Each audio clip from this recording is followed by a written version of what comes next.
décennies du XXe siècle, qui ont abouti à un scénario, cette fois-ci qui se veut scientifique, de l'origine, mais surtout de l'évolution de l'univers, que l'on appelle le modèle de Big Bang. Et vous verrez qu'avec ce modèle de Big Bang, les scientifiques aujourd'hui prétendent reconstituer l'histoire de l'univers depuis une époque assez reculée, bien que le temps ne soit pas le bon paramètre pour parler de ces époques reculées, il faudrait davantage parler d'énergie ou de température.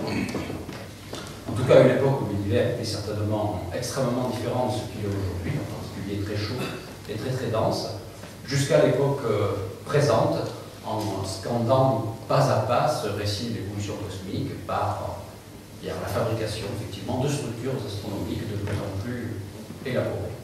Si bien qu'aujourd'hui, les télescopes les plus perfectionnés et d'autres moyens d'investigation permettent notamment d'assister à ce qu'on pourrait appeler une genèse qui est toujours en cours, puisque on peut voir au télescope des géants de première galaxie, on peut voir au télescope certaines longueurs d'onde, des étoiles en formation, des systèmes solaires en formation. Alors c'est cette longue histoire que je vais essayer de vous raconter, qui a donc un double aspect, un aspect historique et un aspect contemporain. Alors je disais que tous les peuples ont développé des récits cosmogoniques, donc on pourrait passer des heures dessus, faire une conférence entièrement sur ce sujet-là. Je n'en lirai qu'un, très bref, que j'aime particulièrement, qui est un poème indien. Et avant de vous lire ce poème indien, je vais vous montrer une illustration qui apparemment ne fait pas de mine. C'est un document absolument exceptionnel qui vient du département des manuscrits orientaux de la Bibliothèque nationale de France. C'était un recueil d'hymnes du Rig Veda. Vous savez, le Rig Veda, c'est un recueil d'hymnes aux divinités, transmis de façon orale pendant des millénaires, puisqu'on pense que la rédaction de ce premier texte, qui n'est pas rédigé, l'élaboration de ces premiers récits remonte à environ 2500 ans avant Jésus-Christ, donc parmi les plus anciens récits de l'humanité. Ces hymnes aux divinités comportent de nombreux hymnes à la création de l'univers. On trouve déjà de très nombreux archétypes de la création que l'on va retrouver dans différentes cultures. L'archétype de l'œuf primordial, l'archétype du vide, l'archétype de l'eau, l'archétype du Dieu créateur, et ainsi de suite. Donc c'est une œuvre remarquablement intéressante pour étudier le fonctionnement de l'imaginaire humain dès lors qu'il s'interroge sur les origines de toutes choses. Et donc ce manuscrit se présente sous forme d'une succession de feuilles de palmier, donc reliées entre elles. En fait, on peut les déplier, on peut la déplier, de façon un petit peu d'un éventail. Et donc, cette feuille de palmier est gravée en creux. Ici, le texte en sanskrit raconte donc des hymnes à la création. Ce qui rend notamment ce manuscrit émouvant, c'est qu'il faut savoir que à cette époque, ces récits de la création, ces hymnes sacrés, étaient gravés en creux par des brahmanes aveugles, qui ne devaient pas voir le récit de la création. Ils inscrivaient car c'était un récit hautement sacré. Donc, il y avait une fine aiguille qui traçait donc, en creux, un peu comme sur le braille, les récits de la création sur ces feuilles de palmier. Et après, ce n'est qu'au cours d'une cérémonie religieuse que un prêtre, voyant en lui, dévoilait le récit de la création en ancrant le manuscrit à mesure qu'il le lisait. Un petit peu pour signifier que si l'origine du monde était d'origine divine, ce n'était que la parole de l'intercesseur entre les dieux et l'homme qui actualisait le récit de la création du monde. Et voici donc l'un des éléments, l'un des nombreux hymnes à la création que l'on trouve dans ces Rig Veda. Au commencement, cela a été non existant. Cela devint existant, grandit. Cela devint un œuf. L'œuf demeura ainsi le temps d'une année. L'œuf s'ouvrit. Des deux moitiés, l'une était d'argent, l'autre d'or. Celle en argent devint cette terre, celle en or devint le ciel. L'épaisse membrane du blanc, les montagnes, la fine membrane du jaune, la brume et les nuages. Les petites veines, les rivières, et le liquide, la mer, et le soleil naquit. Alors certes, récit mythique, mais qui tente lui aussi d'organiser la création d'une certaine façon.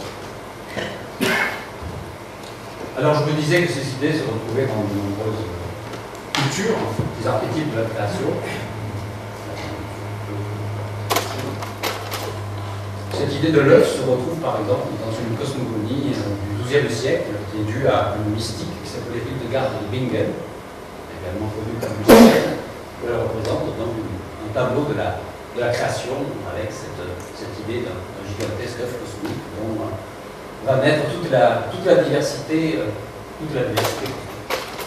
Alors comme je vous le disais dans l'introduction, tout le monde sait que ce récit en fait des origines a été dominé dans notre culture occidentale par les premiers versets de la Genèse, qui sont donc une tentative d'organisation de la création à partir d'un principe créateur qui est Dieu bien entendu, mais qui va organiser la matière à partir du cœur humain. Cela va se faire en 7 journées, plus exactement en 6 journées actives et une journée de repos. Alors ça, simplement, je vous rappelle, cela c'est aussi pour le plaisir de vous montrer quelques manuscrits sortis de la Bibliothèque nationale. Il s'agit là d'un incunable, c'est-à-dire un livre datant des premières époques de l'imprimerie, qui s'appelle La Chronique de Nuremberg et qui tente de raconter l'histoire du monde depuis sa création supposée en 4004 avant Jésus-Christ, telle était la date imaginée à l'époque pour la création du monde, jusqu'à l'époque contemporaine de cet auteur qui était 1493. Et les 7 premières pages du livre comportent les 7 vignettes, 7 gravures essayant de montrer les étapes de la création. Donc ici, c'est évidemment le fiat lux initial, et puis on trouve ensuite donc, la structuration progressive, la séparation du ciel et de la terre, la séparation des eaux en haut et des eaux en bas, et la création des astres, des luminaires. Les luminaires, c'est le soleil et la lune, et puis les étoiles. Et ça, c'est une étape très importante, parce qu'on commence à avoir un système du monde réellement structuré géométriquement. On trouve évidemment le système antique de Ptolémée centré sur la Terre, mais au moins déjà une description géométrique du monde. Et puis à partir du moment où les astres commencent à apparaître, c'est un petit peu comme si le temps commençait à marcher. Parce que finalement, vous savez que les calendriers ont été établis à partir du cours apparent des astres. Donc là, c'est comme si le temps se mettait à marcher réellement à partir du moment où le soleil, la lune et les étoiles étaient créées. Et puis, le jour suivant de la création, le 5e, si je ne m'abuse, c'est la création des animaux, tous créés simultanément, aussi bien dans l'air, sur terre et dans les eaux. Et puis, le 6e jour de la création, c'est la création de l'homme, suivi dans d'autres vignettes, simultanément la création de la femme, la création du premier couple humain. Et puis, le dernier jour de la création, c'est un jour passif, mais c'est le jour de la plénitude où on a toute la totalité de la création qui est là dans toute sa richesse et dans toute sa diversité. Alors il faut bien voir que ce récit de la création, qui est très fort, qui est très puissant, a réellement imprégné toute notre culture occidentale pratiquement jusqu'au XVIIe siècle. Bon, j'ai même de là sous notre forme, mais on trouve aujourd'hui encore quelques résurgences, bien entendu. Mais donc a imprégné très fortement toute tentative d'organisation de la création. Il est vrai que les astronomes et les scientifiques de cette époque n'avaient pas beaucoup de moyens pour sonder le passé, à la recherche d'un passé de l'univers, donc totalement enfoui. Alors il a fallu attendre, je le disais dans l'introduction, le XVIIIe siècle, pour que l'on commence à remettre en question ce récit de la création, et notamment pour que l'on commence à remettre en question la date supposée de l'origine du monde, qui donc était supposée à cette époque datée d'environ 4000 ans avant Jésus-Christ. Le premier qui a commencé à contester sérieusement cela, mais sur la base, non pas sur des bases théologiques, mais sur des bases réellement d'expérimentation scientifique, c'est le fameux Buffon, notre naturaliste. Il n'est pas occupé seulement d'animaux, il s'est occupé également de la création du monde, plus exactement de la création de la Terre. Et Buffon, c'était dans les années 1740, a élaboré une théorie de la Terre dans laquelle il propose un âge pour la Terre. Alors comment peut-il proposer un âge pour la Terre? Eh bien, il a fait des expériences publiques d'ailleurs, c'est-à-dire il a fait fabriquer des boulets de tailles différentes et de compositions chimiques différentes, censées représenter l'état de la Terre primitive. Il s'est dit, la Terre au début elle devait être très très chaude, donc il a fait chauffer ces boulets au rouge. Ensuite, il mesurait les temps de refroidissement de ces boulets lors de grandes séances publiques, parce qu'il avait le sens des médias, et il faisait venir 10 femmes du monde qui ôtaient leurs gants de soie et qui touchaient les boulets, jusqu'à ce qu'elles ne se brûlent plus. Effectivement mesurer le temps de refroidissement de ces boulets. Ensuite, il a extrapolé à un boulet gigantesque qui aurait la taille de la Terre pour en déduire le temps de refroidissement de la Terre, et c'est ainsi qu'il a trouvé 802 000 ans. ce qui était quand même considérablement plus grand que les 4000 ans précédemment admis.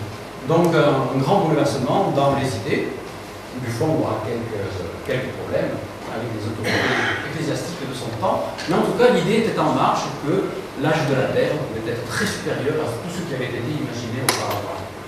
Et toujours dans la poursuite du blocage, la création du monde s'arrête.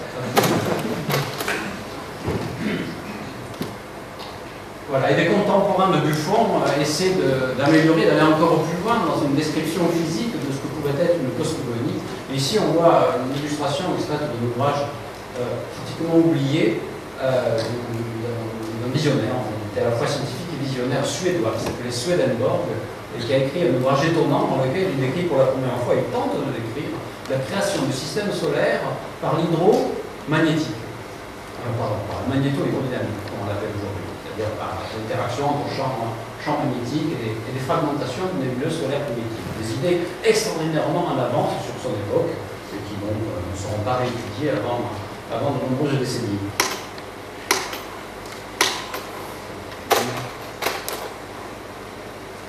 Et au XIXe siècle, on commence à améliorer les télescopes, on découvre qu'il y a autre chose que des étoiles, qu'il y a des taches floues que l'on appelle des nébuleuses, et on s'interroge sur la nature de ces nébuleuses. Et c'est cette interrogation sur la nature des nébuleuses qui va totalement transformer en fait la vision cosmologique en deux étapes. Première étape, on va s'apercevoir grâce à la spectroscopie qui va analyser le contenu chimique de ces nébuleuses, on va s'apercevoir que certaines d'entre elles sont des berceaux d'étoiles. C'est-à-dire qu'au sein de certaines nébuleuses gazeuses, on verra une photographie du terme plus tard, il y a des étoiles en formation. Donc, réellement, cette idée de passer d'un concept de création des astres à une époque extraordinairement reculée dans le passé, et puis tout est figé dans un univers statique jusqu'à aujourd'hui, prend sérieusement du plomb dans l'aile, puisqu'on voit au télescope des étoiles encore en train de se former. C'est-à-dire qu'il y a véritablement un processus de création, mais le terme de création ou de connotation un petit peu embêtante, donc on va plutôt remplacer par des processus de transformation et d'évolution qui font constamment apparaître de nouvelles structures dans l'univers.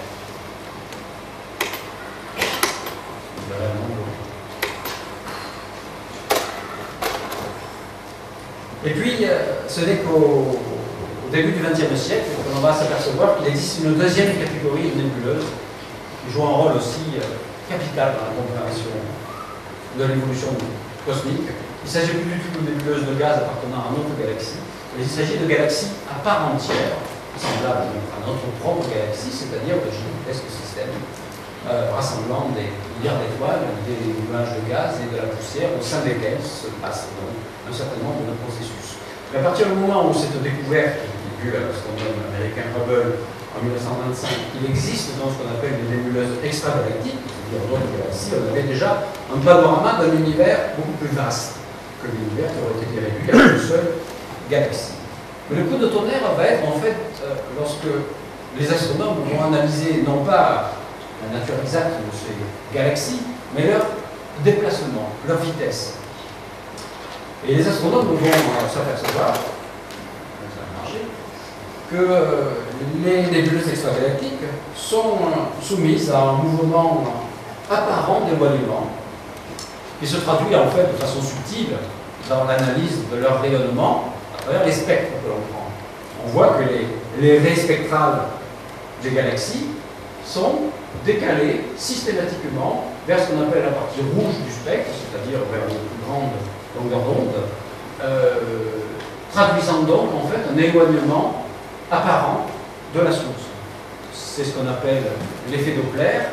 L'effet Doppler existe également pour les ondes acoustiques, c'est l'effet qui fait que lorsque vous entendez par exemple la sirène d'une voiture de police qui se rapproche, le son devient plus aigu, c'est-à-dire la fréquence augmente, et lorsque la voiture s'éloigne, le son devient plus grave, les fréquences diminuent. Et bien pour les galaxies, qui nous envoient non pas des ondes sonores, mais des ondes électromagnétiques, eh bien les fréquences sont systématiquement diminuées, ce qui semble traduire donc un éloignement systématique de toutes les galaxies. D'autre part, cet éloignement des galaxies, l'éloignement général, n'est pas arbitraire, mais semble d'autant plus grand que les galaxies sont plus éloignées. Alors, sur le coup, ce peut être une information assez surprenante, comme on pourrait l'interpréter par une sorte de dilatation de l'univers autour de l'observateur, nous, c'est-à-dire dans une sorte de schéma, où ça, ce serait notre galaxie, puis ça, ce sont les galaxies extérieures, qui s'éloignent avec des vitesses proportionnelles aux flèches rouges, et des vitesses d'autant plus grandes que les galaxies sont plus éloignées. Mais bien entendu, tout cela, ça se passait dans la décennie 1920-1930, il n'était pas question de revenir sur une vision pré-copernicienne, accordant une place privilégiée à la Terre, au Soleil ou à notre galaxie. L'idée, c'était que si les galaxies s'éloignent par rapport à un observateur terrestre, elles doivent également s'éloigner par rapport à tout autre observateur. On se déplace instantanément à 2 milliards d'années-lumière d'ici, qu'on observe le ciel avec des télescopes et qu'on fasse les mêmes mesures, on verrait également les galaxies s'éloigner de nous dans toutes les directions avec des vitesses apparemment proportionnelles à leur distance. Donc, le coup de tonnerre dans cette vision de l'univers, eh bien, il est proposé par un physicien belge qui s'appelle Georges Lemaitre. Auparavant, il y avait également un mathématicien russe qui s'appelle Alexandre Friedman, qui ont interprété en fait, donc Lemaitre part de cette donnée sur l'éloignement apparent des galaxies, et il dit que en fait, ce qu'on assiste dans ce phénomène-là, ce à quoi on assiste, c'est une véritable expansion de l'espace lui-même. C'est-à-dire que ce ne sont pas les galaxies qui se déplacent dans l'espace, c'est l'espace qui contient les galaxies, c'est le contenant qui se dilate comme une sorte de tissu élastique qui emporte donc les galaxies en se dilatant lui-même. Alors pourquoi a-t-il eu cette vision? Eh bien c'est parce que précédemment, quelques années auparavant, un homme nommé Albert Einstein avait élaboré une nouvelle théorie sur la matière, la nature de la matière, de l'espace et du temps, qui s'appelle la théorie de la gravitation, qui s'appelle la théorie de la relativité générale. Donc ici on voit le vieux cliché d'Einstein qui donne son premier cours de relativité générale au Collège de France en 1921. Alors la vision particulière d'Einstein de la nature de l'espace-temps est tout à fait rompt complètement avec les visions mécanistes, en tout cas la vision newtonienne précédente, en ce sens que pour expliquer les phénomènes gravitationnels, Einstein est obligé d'introduire ce qu'on appelle une courbure de l'espace et du temps. On peut le figurer sur cette image de synthèse, vue d'artiste si vous voulez, de ce que peut être l'espace-temps courbé par la gravitation, donc courbé par la matière. Alors c'est un petit peu comme si en fait on considérait la nature, la structure même de l'espace, qui est évidemment quelque chose de tout à fait immatériel, de très abstrait, comme une sorte de tissu, un tissu à 3 ou même 4 dimensions si on incorpore le temps, un tissu élastique qui a des courbes et des bosses, et les courbures de ce tissu sont tout simplement causées par la présence de corps massifs, qu'il s'agisse de planètes dont les masses sont faibles, dont les déformations du tissu sont faibles, mais au voisinage des étoiles, les déformations sont plus grandes, au voisinage des galaxies, les déformations sont plus grandes, et en général les trous noirs, qui sont les plus grandes concentrations de matière, les déformations de tissu élastique de l'espace-temps peuvent être absolument considérables. Donc on a une nouvelle vision, si vous voulez, de la nature de l'espace et du temps. Et c'est grâce à cette théorie donc, de la gravitation que l'on peut justifier formellement la découverte de l'expansion de l'univers. C'est-à-dire qu'on réinterprète effectivement correctement la fuite apparente des galaxies par une dilatation du tissu spatial, ce qu'a fait Lemaitre, comme je vous le disais, mais il se trouve que c'est une solution exacte de la théorie de la relativité générale.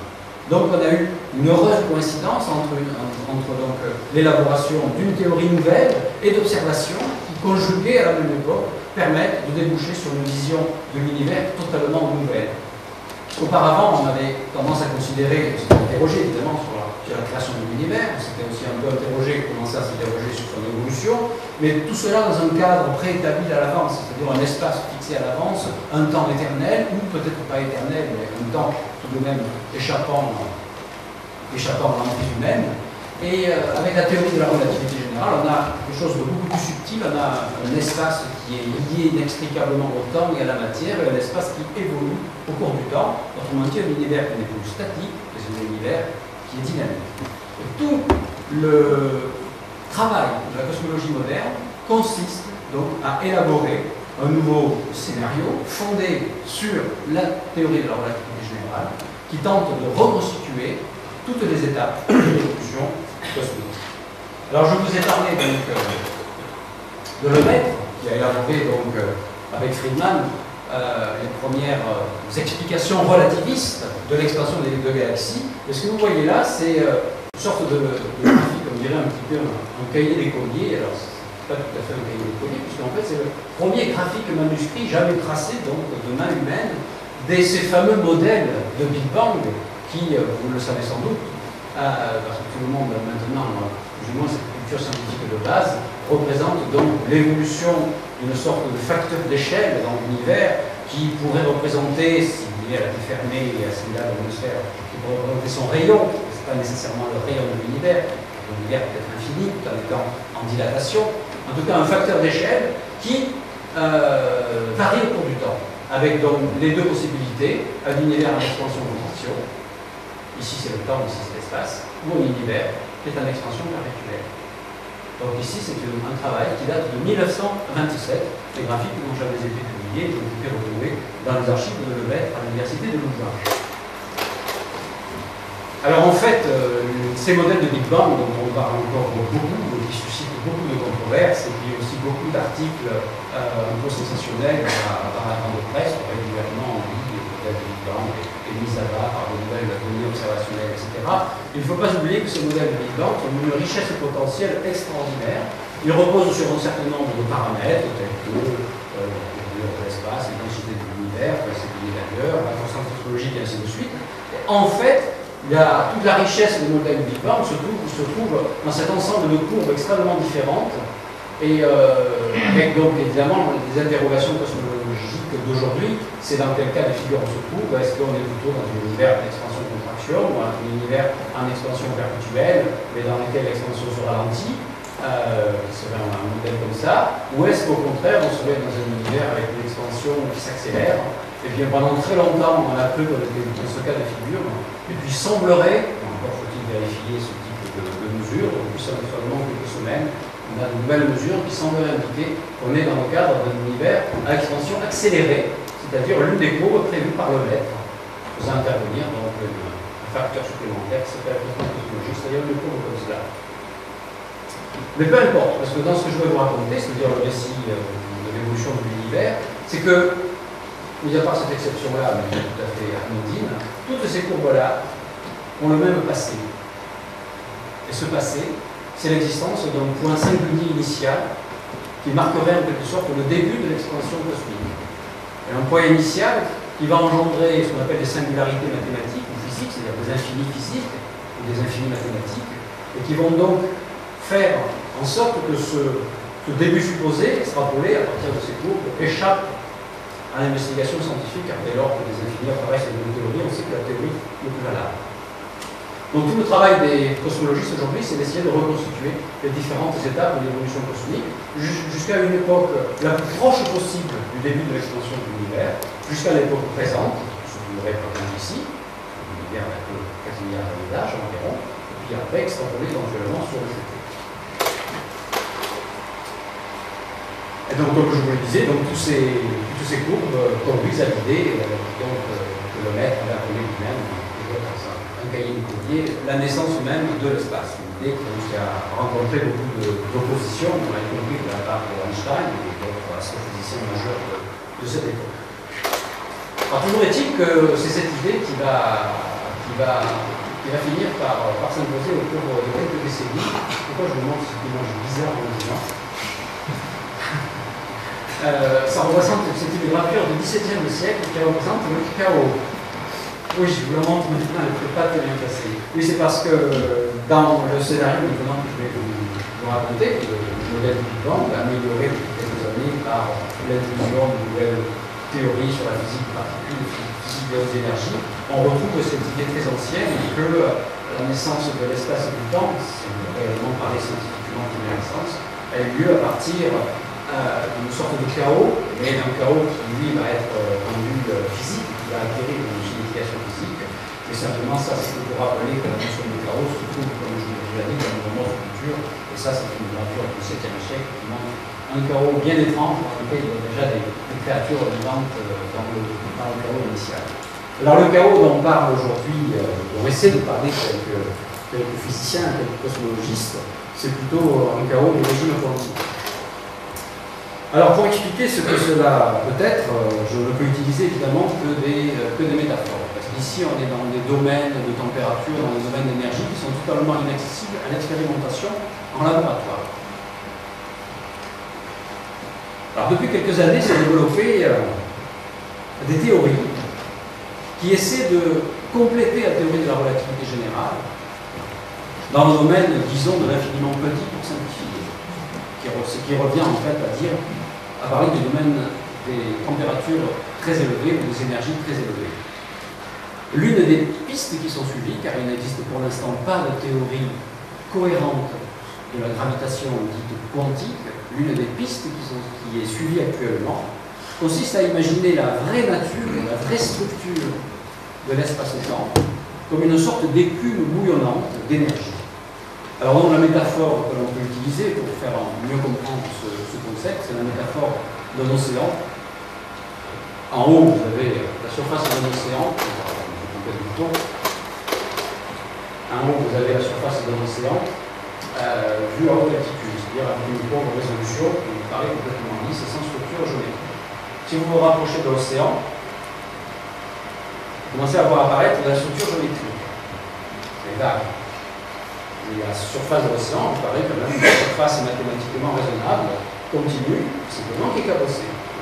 Et si vous avez réellement la résolution suffisante pour voir la vraie nature de l'océan, vous apercevez que la structure de l'océan est extraordinairement compliquée, non seulement dans l'espace, mais également dans le temps. Elle est compliquée dans l'espace, puisque c'est même plus descriptible par un espace mathématique ordinaire, puisqu'il y a des morceaux de l'océan qui sont détachés, en termes mathématiques, ce n'est même pas connexe, des morceaux disconnectés, si vous voulez, et puis c'est très compliqué temporellement, puisque ça change en permanence. L'océan bouillonne. Alors, l'une des idées, c'était que, en fait, la vraie nature de l'espace-temps, si on avait un énorme microscope qui nous permettrait de voir avec une résolution aussi grande que cette quantité-là, que l'on appelle la longueur de temps, 10 puissance moins 33 cm, c'est une longueur extraordinairement petite, eh bien, on verrait en quelque sorte l'espace-temps fluctuer sous les effets, en fait, des effets qu'on appelle des effets quantiques.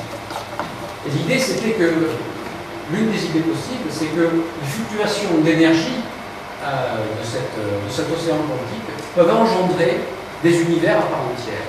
Parce que dans la théorie de la physique quantique, il y a une idée, quelque chose de très important, c'est le principe des certitudes, qui dit que, quand on a par exemple un niveau d'énergie donné, bien ce niveau d'énergie fluctue, et sur des échelles de temps très courtes, les fluctuations peuvent être très très grandes. N'est-ce pas? Alors donc sur des échelles de temps les plus petites qui soient, il y a aussi le temps de Planck, bien les fluctuations d'énergie peuvent être les plus grandes possibles. Et certains ont imaginé un scénario, qui s'appelle le scénario de l'inflation quantique, qui dit que des univers, je dis bien des univers et non d'un seul, peuvent naître à partir des fluctuations quantiques de l'espace-temps, un petit peu comme l'écume se détache de l'océan. Alors c'est une sorte de cosmogénèse quantique extrêmement enrichie par rapport aux idées initiales de Lemaitre, dans lesquelles il y avait un seul Big Bang et la création d'un seul univers. Alors je vous montre une simulation numérique de ce qu'on peut appeler l'explosion du vide quantique, qui marquerait non pas tout à fait le début de l'espace et du temps, parce que vous voyez qu'il y a quand même quelque chose de préexistant à cette explosion, probablement de l'espace et probablement du temps, mais avec donc, cette énergie qui explose subitement, car elle est instable, le vide quantique est instable, et chacun de ces pics représenterait la probabilité d'apparition de tel ou tel univers. Donc dans un schéma comme ça, chaque pic engendre ce qu'on pourrait appeler un univers, c'est-à-dire un espace-temps avec ses propriétés physiques qu'il a. Il y aura certaines valeurs des constantes fondamentales de la nature, puis là-dedans, il va y avoir des univers qui vont durer 1 milliardième de seconde, des univers qui vont être éternels, des univers qui vont être en expansion de contraction, et ainsi de suite, et d'autres univers, parmi cette multitude d'univers, qui a son histoire particulière, et qui serait né donc il y a à peu près 15 milliards d'années, à partir donc, de cette fluctuation du vide quantique. Ça, c'est une simulation numérique du même ordre. Alors, on a même imaginé qu'à partir de la création d'un univers, cet univers puisse être auto-reproducteur, c'est-à-dire on puisse engendrer par scission, un peu comme une cellule qui se subdivise, puisse engendrer de nouveaux univers, c'est la théorie des baby universe, des univers bébés, qui naissent à partir de l'univers, comme on dit ici un univers en expansion, en inflation, se forme un trou noir, on dirait le trou noir, vous avez une boule qui se détache et vous avez un univers bébé qui naît dans des dimensions différentes, bien entendu, et ainsi de suite. Donc un univers éternellement reproducteur. Dans ce scénario-là, qui repose sur certaines équations de la physique contemporaine, qui nous ont confirmées par aucune expérimentation, vous voyez au moins que ces scénarios tentent d'évacuer le problème de l'origine. Puisqu'on a un univers éternellement reproducteur, il n'y a pas vraiment de début en quoi que ce soit. Il y a en fait un concept de base, qui est le concept de vide, c'est-à-dire le concept d'énergie minimum, un vide qui fluctue, et à partir de ces fluctuations de vide, qui ne sont pas inscrites ni dans l'espace ni dans le temps, il y a des univers qui naissent en permanence, et en ce moment même dans la salle, si ce scénario est juste, il y a plein d'univers qui naissent entre vous et moi. On ne les voit pas, parce qu'ils naissent dans d'autres dimensions. Alors, je vais maintenant revenir à des choses plus raisonnables, c'est-à-dire à la description de notre petit univers, qui est né donc, on pense, il y a environ 15 milliards d'années, à partir peut-être donc d'une fluctuation particulière du vide quantique. Alors maintenant, je vais essayer de retracer étape après étape, d'après nos connaissances actuelles, qui mettent en jeu à la fois les connaissances en astrophysique, les connaissances en physique nucléaire, les connaissances en physique des particules, et ainsi de suite, de retracer pas à pas les différentes étapes capitales de l'évolution cosmique. Donc ici, c'est voilà, un schéma qui illustre comment a pu se passer ce qu'on appelle la nucléosynthèse, c'est-à-dire au bout de quelques fractions de seconde, disons un millionième de seconde, eh bien, il y a des particules élémentaires, qui s'appellent les quarks, qui ont commencé à se coller les unes avec les autres pour former les premières particules élémentaires qui sont les protons et les neutrons. Alors ici, c'est un processus que l'on ne peut pas recréer en laboratoire par nos moyens actuels, mais on crée des artefacts de ce processus-là dans des laboratoires tels que le Gagny-Lacan, en faisant fusionner non pas des quarks entre eux, on ne sait pas le faire, mais en faisant fusionner des noyaux atomiques plus lourds, on les fait rentrer à haute collision et finissent par se coller entre eux pour former des noyaux plus lourds. Donc on a une sorte de petit laboratoire qui essaie de recréer les conditions de l'univers prédictif. Tout ça pour vous dire que ce processus de fabrication des premiers éléments atomiques dans l'univers s'est passé en environ 3 minutes. Environ 3 minutes. L'univers qui est en expansion, donc en refroidissement, est passé par une plage de température suffisante, une plage de densité suffisante, pour que certaines réactions se fassent entre les particules et pour que se forment les premiers éléments dits légers dans l'univers. On va appeler ça la nucléosynthèse primordiale. Le nom est compliqué, mais synthèse des noyaux primordiale, parce que ça date des débuts de l'univers. Et les astrophysiciens ont reconstitué ces étapes-là et savent que seuls les éléments les plus légers sont formés dans cette nucléosynthèse. Ce sont le noyau de l'atome d'hydrogène, le simple proton, les isotopes, c'est-à-dire le deutérium, le tritium, et puis ensuite l'élément, le deuxième élément de la classification périodique, c'est l'hélium, le 4, il y a l'isotope, l'hélium 3, et puis le lithium. Et après, la nucléosynthèse s'arrête là. La nucléosynthèse primitive s'arrête là parce que l'univers, toujours en expansion ou en refroidissement, ne présente plus, au bout de quelques secondes seulement, les conditions requises pour fabriquer des éléments plus lourds. Mais ce type de matière-là, hydrogène et hélium, constitue largement plus de 99% de la totalité de la matière qu'il y a dans l'univers. Alors le 1% qui reste, on le verra, va se former beaucoup plus tard dans l'évolution cosmique. Mais déjà, on a en place à peu près 99% de la matière qui constitue l'univers d'aujourd'hui. Alors ensuite, la deuxième étape dont je voudrais parler, c'est ce qu'on pourrait appeler l'apparition de la première lumière dans l'univers. Dans les théories du Big Bang, le fiat lux n'est pas au début de l'évolution cosmique. Il a lieu à peu près, selon le modèle, à peu près 1 million d'années après le début de l'évolution cosmique. Alors pourquoi pendant le premier million d'années de l'évolution cosmique, il n'y avait pas de lumière? Bien parce que l'univers était si dense qu'il en était opaque. L'univers était en fait un univers primitif, était une soupe très dense de particules élémentaires mélangées avec aux particules du rayonnement, qui sont des photons. Mais en fait, le mélange était si chaud et surtout si dense que les photons, les particules de lumière, qui sont sensibles au champ électrique, les électrons, les protons, etc., étaient constamment déviés de leur trajectoire et ne pouvaient pas circuler en ligne droite. Ils étaient constamment diffusés par les particules chargées initiales. Donc pendant son premier million d'années, l'univers ne laissait pas sortir la lumière. Il faut prendre ces termes entre guillemets, parce que dire laisser sortir la lumière, ça suppose qu'il y a un extérieur. On ne parle pas d'extérieur. La lumière, donc, ne pouvait pas se propager dans l'univers. Et puis à peu près au bout d'un million d'années, quand on fait des calculs, on s'aperçoit que subitement, les distances moyennes, si vous voulez, entre les particules chargées deviennent assez grandes pour que subitement les photons puissent enfin voyager et que la lumière puisse se propager. Donc l'univers émet finalement sa première lumière, qui était contenue évidemment en germe, sous forme énergétique bien entendu. Il émet sa première lumière à partir donc de cette phase, qui s'appelle la phase de découplage. Et alors cette lumière, eh bien, jaillit donc du fond des âges, c'est-à-dire jaillit il y a disons 15 milliards d'années, en temps que ce soit passé il y a 15 milliards d'années. Je dis ça parce qu'il y a eu une certaine incertitude sur cette époque. Et bien donc la lumière a voyagé dans l'espace et dans le temps, et elle nous parvient aujourd'hui. Sous forme de quoi? Sous forme d'un vestige refroidi, qui nous montre presque l'image même du Big Bang, qui nous montre l'image d'un univers jeune seulement de millions d'années. Le rayonnement se refroidit parce que l'univers se dilate depuis 15 milliards d'années.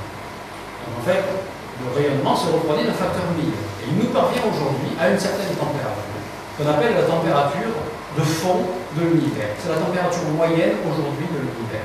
Elle est égale à 2,7 degrés. Absolue. À l'échelle absolue de température. Ce qui correspond en fait à moins de 170 degrés Celsius. L'univers aujourd'hui est relativement froid. Et les photons que l'on reçoit de cette façon ont été émis par l'univers à une époque où il était 1000 fois plus chaud. C'est la fameuse époque de découplage il y a 15 milliards d'années, moins 1000. Alors, les premières cartes en fait que l'on a obtenues de ce fond de rayonnement issu du fond des âges, le vestige du Big Bang, datent de 1965 et nous avons valu, ça c'est une carte plus tardive, nous avons valu notamment le prix Nobel à Prentice et Wilson, qui étaient les deux radioastronomes américains qui ont détecté pour la première fois, par chance et par hasard d'ailleurs, ce rayonnement venu du fond des âges et qui avait été prédit notamment par Lemaître. D'ailleurs, pour la petite histoire, je peux vous dire que Lemaître, qui avait donc été le génial inventeur du modèle du Big Bang, avait toute sa vie s'était heurté à une totale incompréhension de la part des milieux scientifiques, et il n'y avait pas de confirmation et de preuve observationnelle à son idée, qui n'appelait pas l'idée du Big Bang, mais qu'il appelait l'idée de l'atome primitif.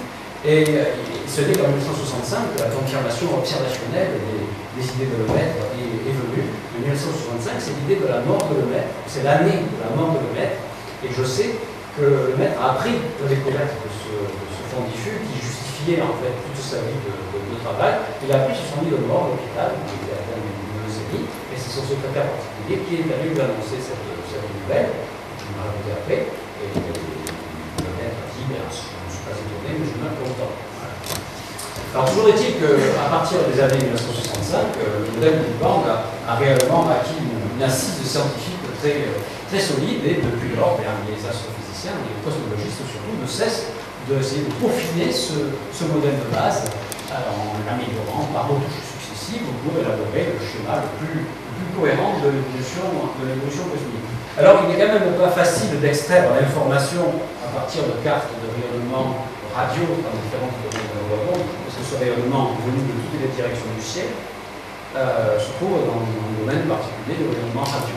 Précisément d'ailleurs dans les micro-ondes. Voilà, il faut des détecteurs spéciaux pour analyser ce rayonnement. Évidemment, il y a énormément de bruit parasite, c'est-à-dire on n'accède pas directement au rayonnement issu du fond des âges. Quand on a une carte brute comme celle-là, on a à la fois des régions qui sont de la température la plus forte et des régions de la température la plus faible, mais on sait que c'est dû en fait au mouvement de la Terre, au mouvement absolu de la Terre par rapport aux astres très lointains, qui crée une sorte par effet Doppler une température apparemment un peu plus élevée dans la direction globale et dans la direction opposée, une température légèrement diminuée. Et puis également, il y a la contribution de notre propre galaxie, la mécanisme. Nous sommes qui introduit donc ce rayonnement radioparasite. Et lorsqu'on fait la soustraction de tout cela, lorsqu'on enlève tous ces parasites, on accède à la vraie nature de l'univers primitif. On obtient, en augmentant la sensibilité, une carte extraordinaire, qui est celle-là, peut-être une des images les plus émouvantes de toute l'astronomie, à condition de savoir de quoi il s'agit bien entendu, puisque donc c'est réellement l'univers dans son berceau, à peu près 1 million d'années après sa naissance, et dans lequel en fait la sensibilité des instruments est si grande que l'on peut mesurer les écarts de température sur toute la voûte céleste de seulement 100 millième de degré. 100 millième de degré seulement. Cela veut dire qu'en fait, la température dans toutes les régions du ciel est presque parfaitement uniforme, 2,72 degrés avec 3 chiffres significatifs supplémentaires, ceci en toutes les régions du ciel, qui montre donc que l'univers primitif était une soupe presque parfaitement homogène. Mais presque, et tout est dans le presque. Parce qu'il y avait quand même des grumeaux dans la soupe, c'est-à-dire de légères inhomogénéités. Des endroits, des régions, où la température était légèrement plus élevée. La densité, c'était au moins à cette époque. Et ce que vous voyez là, ce sont les germes, précisément, les grumeaux, en quelque sorte, de toutes les structures astronomiques futures.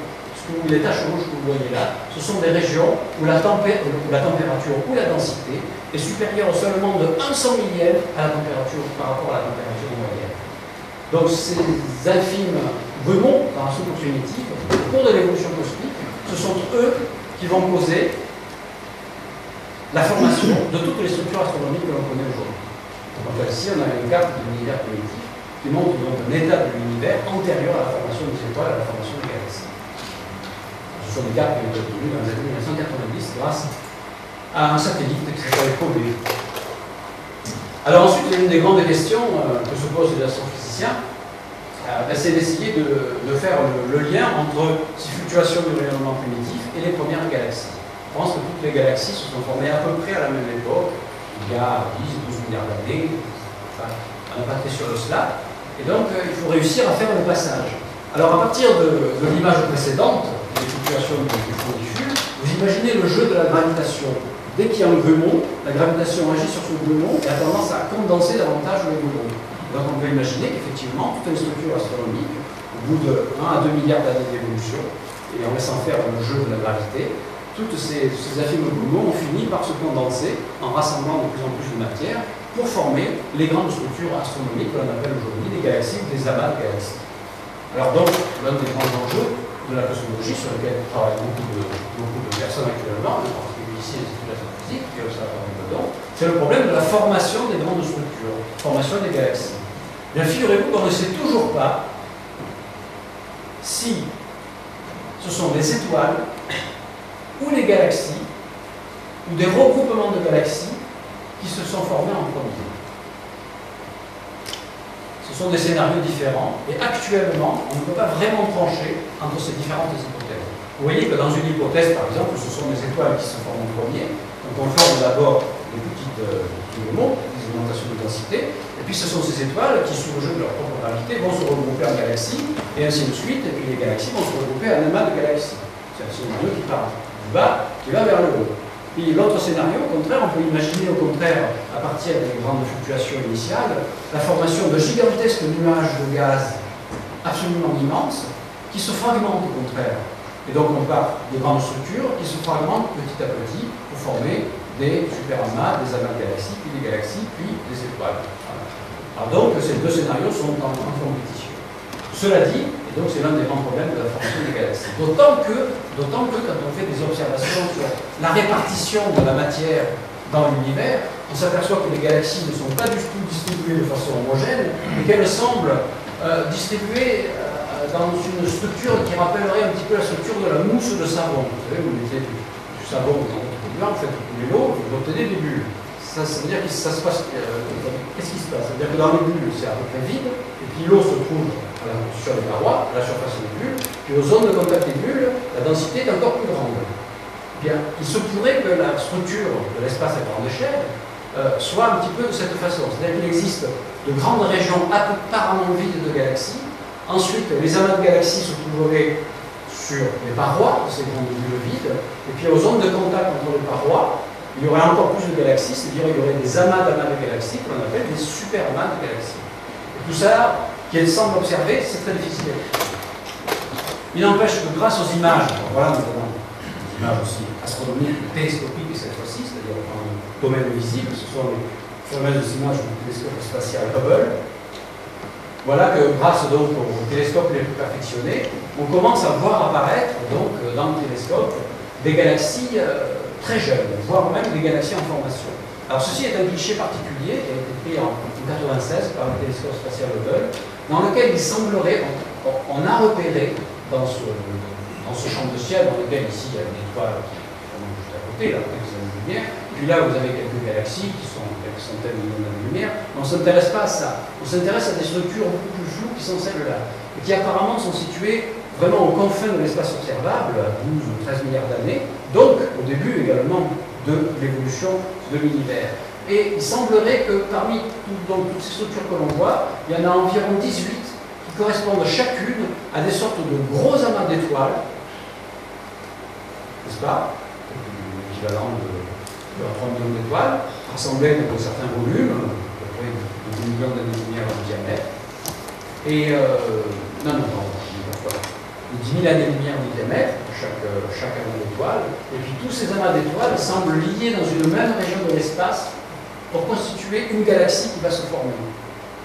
Donc si l'on interprète correctement ce cliché, si cette interprétation de ce cliché est correcte, il semblerait que ce soit plutôt le scénario où on part du bas pour aller vers le haut. C'est-à-dire qu'on a d'abord formé des étoiles, puis des amas d'étoiles, puis des galaxies. Mais la question reste de même ouverte. Alors, ben, voici un autre cliché donc, du télescope spatial Hubble qui montre cette prodigieuse diversité et variété des galaxies donc, qui se sont formées à tout à peu près à la même époque, y compris notre propre galaxie, il y a à peu près donc, 12 milliards d'années. Alors, il faut savoir qu'un champ de vue comme ça, c'est un champ en fait extrêmement réduit, correspond à peu près au champ d'une aiguille tendue à bout de bras. Et derrière ce champ, cette place spatiale, on voit donc des myriades de galaxies apparaître. Des myriades extrêmement riches en galaxies.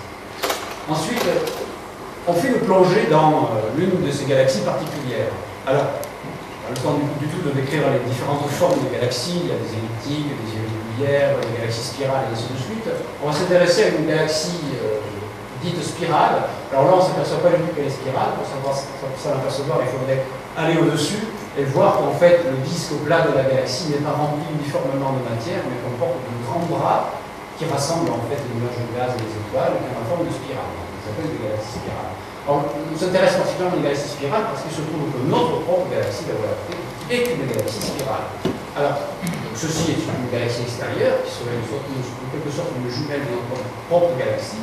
Simplement pour fixer les idées, s'il s'agissait de notre galaxie, le Soleil se trouverait dans le disque central, aplati, qui rassemble la majorité de la masse de la galaxie, en étoile et en gaz, et se trouverait à la périphérie, le tout animé d'un mouvement de rotation autour du centre galactique, et à la distance du Soleil, le mouvement de rotation galactique à une période d'environ 250 millions d'années, ce qui est qu'il faut donc le Soleil pour faire le tour de notre galaxie.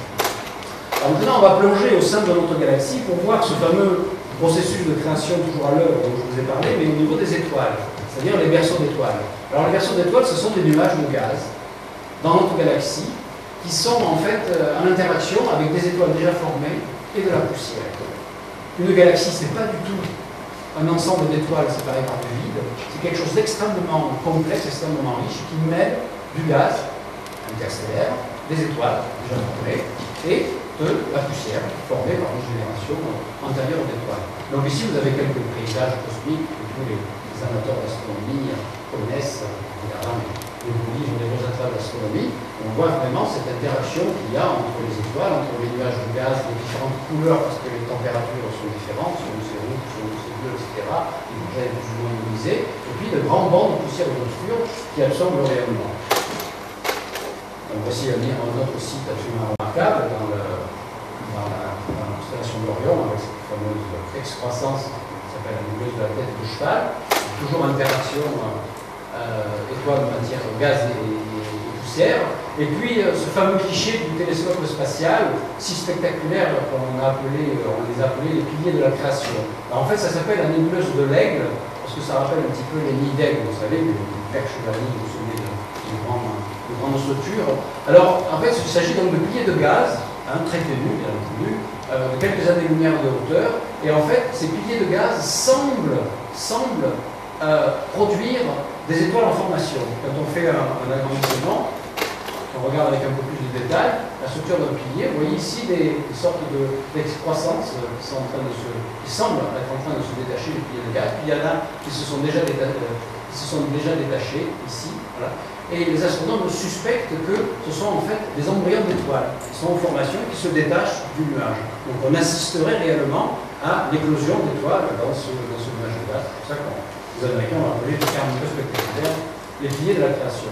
Donc là, je vais vous montrer une série de clichés qui illustrent ce que l'on pense être dans les grandes lignes, parce que le processus s'échappe encore à notre analyse complète, mais dans ces grandes lignes, illustre le processus de formation d'une étoile.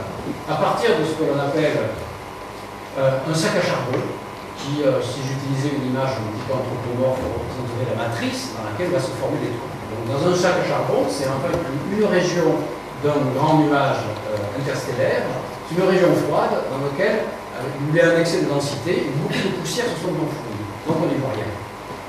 Et en fait, en germe, dans ce sac à charbon, il y a des germes d'étoiles. Et on peut le savoir en faisant une échographie. Alors cette échographie, on ne l'a fait pas en rayon X, on l'a fait en infrarouge. Alors voici le cliché où on a fait une échographie d'une matrice stellaire où on voit effectivement des embryons d'étoiles. Ce sont 3 proto-étoiles qui effectivement, vous voyez, ne sont pas formées parce qu'elles ne sont pas encore sculptées par la gravitation. C'est pas la gravitation la force dominante, et donc elles n'ont pas de forme sphérique. Donc ce sont réellement des embryons d'étoiles. Une autre région de la galaxie nous montre ce que l'on pourrait appeler un accouchement d'étoiles. C'est-à-dire on a effectivement un sac à charbon ici qui a engendré, il y a environ 100 000 ans, toute une nichée d'étoiles, que vous voyez ici, qui sont donc sorties de ce nuage sombre. Et ce sont des étoiles extrêmement jeunes, ce sont en fait des bébés étoiles, parce que 100 000 ans, à l'échelle de la liste d'étoiles, c'est extrêmement court. Alors ce ne sont pas encore tout à fait des étoiles adultes, je vais vous montrer des étoiles pas encore adultes, mais un peu plus avancées, qui sont en fait, on pourrait appeler des étoiles adolescentes. Ce sont des étoiles bien connues en fait de tout le monde, ce sont les fameuses Pléiades, que l'on voit à l'œil nu. Mais à l'œil nu, on ne voit pas les nébulosités. Avec un télescope, on voit une nébulosité gazeuse. Et c'est quoi cette nébulosité qui entoure ces étoiles? Eh bien, ce sont les lambeaux du nuage de gaz primitif qui les a formés. Donc on voit encore les étoiles encore naissantes qui ne se sont pas encore tout à fait débarrassées du nuage de gaz qui a permis leur formation. Parce qu'à partir du moment où les étoiles commencent à se dissocier du gaz qui les a formées, elles émettent un puissant rayonnement, et ce rayonnement va dégager le gaz qui les a formées. Alors là, on assiste à une étape intermédiaire. Cela signifie que les Pléiades sont des étoiles jeunes d'environ 1 à 2 millions d'années seulement. Voilà. Il y a un très joli poème de Paul Claudel sur ces Pléiades. Paul Claudel est né au début du siècle, et c'est à l'époque qu'on a commencé à prendre les premiers clichés avec des télescopes. Et donc il a été très impressionné par la vision d'une photographie noir et blanc à l'époque des Pléiades, et il a écrit dans un long poème, je vous lis un tout petit extrait. Comme on voit les petites araignées ou certaines larves d'insectes comme des pierres précieuses bien cachées dans leur bourse d'ouate de satin, c'est ainsi que l'on m'a montré toute une nichée de soleil, encore embarrassée au froid plis de la nébuleuse. Très belle description de cette photographie d'étoile américaine. Et puis donc l'étoile adulte, ce qu'on peut appeler l'étoile adulte, c'est évidemment le soleil. On dit que c'est une étoile adulte parce qu'elle a atteint un équilibre physique entre, d'une part, la tendance à l'effondrement qui est poussée par les forces de gravité, qui évidemment tendance à attirer toutes les particules au centre du Soleil, et puis la libération d'énergie au centre du Soleil, qui contrebalance exactement cette tendance à l'effondrement. Et au cours de sa vie d'adulte, l'étoile est en quelque sorte un équilibre entre cette tendance à l'explosion et cette tendance à l'effondrement sur elle-même. Alors donc c'est ainsi que notre Soleil effectivement est dans cet état. Et alors, si maintenant on s'intéresse à l'origine même de notre Soleil, il est clair que le Soleil n'est pas une étoile de première génération. C'est-à-dire que sur les 15 milliards d'années d'évolution cosmique, il de nombreuses générations d'étoiles se sont succédées. Une génération d'étoiles, c'est une étoile qui naît à partir d'un nuage de gaz, qui atteint son stade adulte, qui brûle ses réserves de carburant, hydrogène, hélium, etc. Et lorsqu'elle a épuisé ses réserves de carburant, elle explose, par exemple une supernova, d'autres formes, si vous voulez, et elle va en quelque sorte restituer au milieu interstellaire ce qu'elle a fabriqué au cours de son existence. Et qu'est-ce que fabrique une étoile au cours de son existence? Elle fabrique des éléments lourds. Ceux qui manquaient justement au début de l'univers. Ceux qui n'avaient pas réussi à créer l'univers principal, tous les éléments qui constituent la table périodique des éléments. Alors le Soleil n'est pas une étoile de première génération, mais on pense qu'il s'est formé il y a 4,5 milliards d'années. Et on a un scénario de formation du système solaire qui est évidemment très amélioré par rapport aux premières idées de Swedenborg et de Buffon dont je parlais tout au début, qui grosso modo, c'est encore ceci, c'est une étude d'artiste, qui grosso modo consiste en la fragmentation d'une nébuleuse protosolaire qui se fragmente sous l'effet d'une perturbation qui peut être de différentes natures.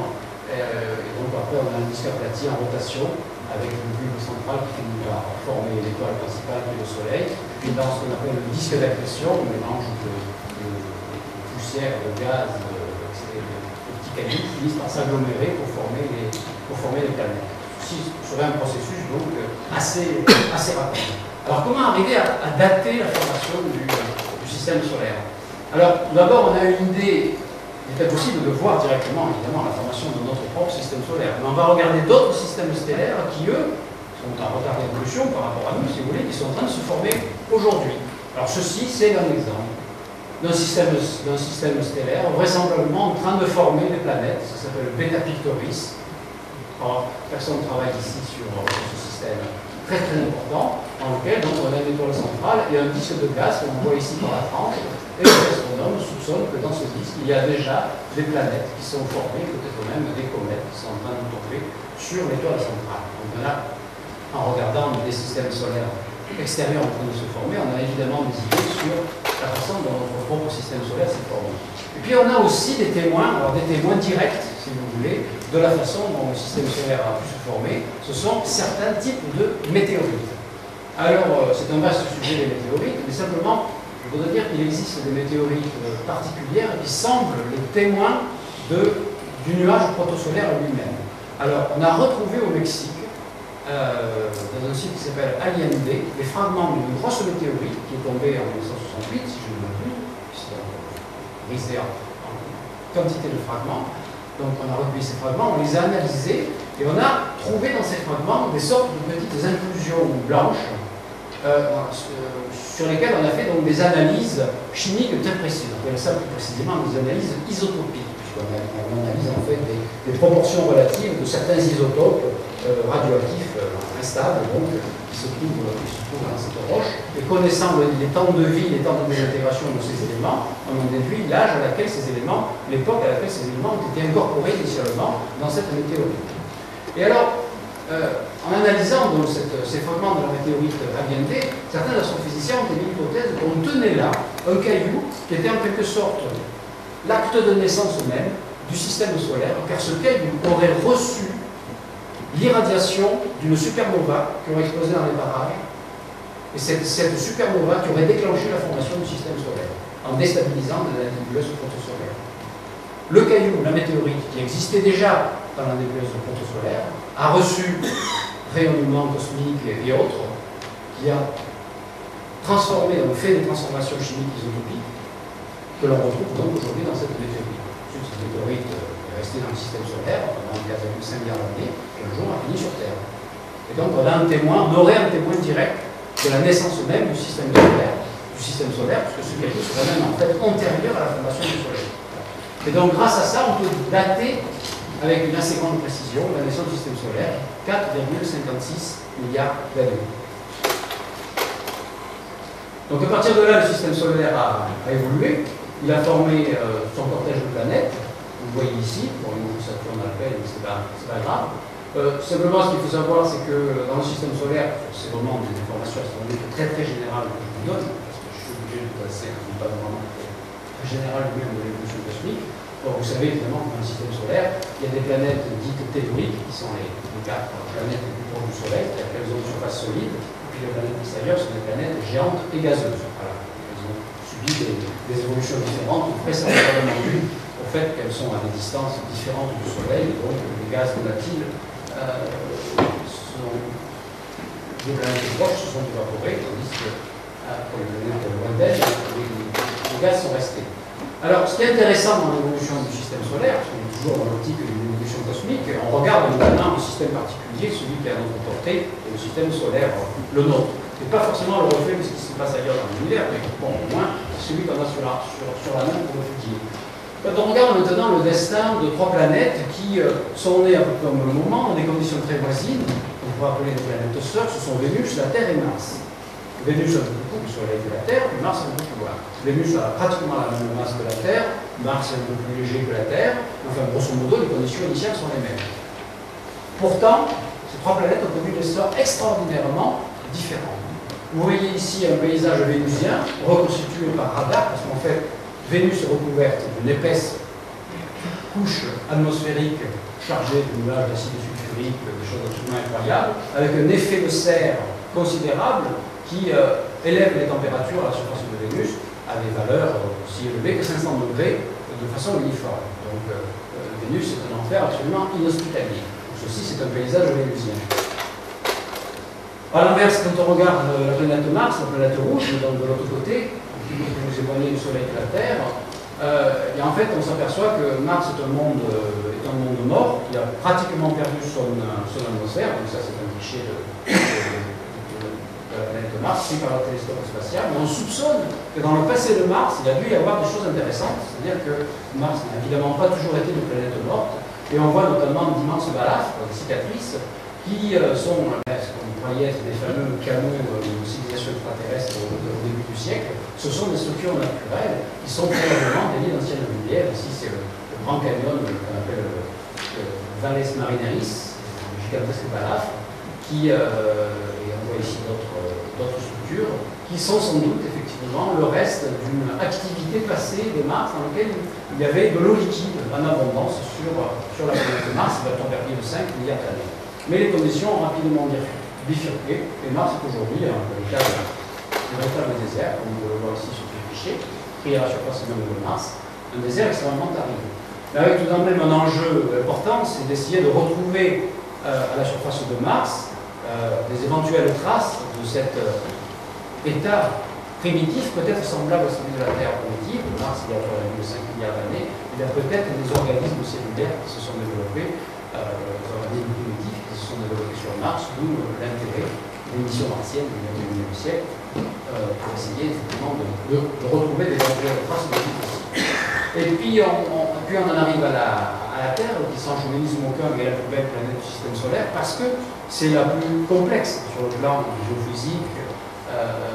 C'est la seule planète à avoir de l'eau liquide, même qu'il y a peut-être un satellite de Jupiter, avec donc une atmosphère. Et c'est la seule planète sur laquelle se soit développée, autant qu'on le sache, la vie. Alors, quand on fait un récit de l'évolution cosmique, on aboutit forcément à des grandes interrogations sur l'apparition de la vie. Alors, sur le plan astronomique, on peut dire que c'est un effet de sélection extraordinaire. Bon, la vie, on n'a pas découvert ailleurs dans l'univers. Le fait de s'intéresser à la vie sur Terre n'est peut-être pas du tout le reflet de l'évolution cosmique en général. Pour l'autre côté, comme j'avais choisi de vous parler de l'origine de l'évolution cosmique, non seulement à travers la théorie du Big Bang, mais aussi à travers un petit peu quelques récits et mythes cosmogoniques de différentes cultures. Dans toutes les cultures, on s'est évidemment interrogé sur également l'origine de la vie et des créatures vivantes. Donc, il est naturel aussi d'avoir cette interrogation quand on analyse l'évolution cosmique dans le cadre des théories du Big Bang.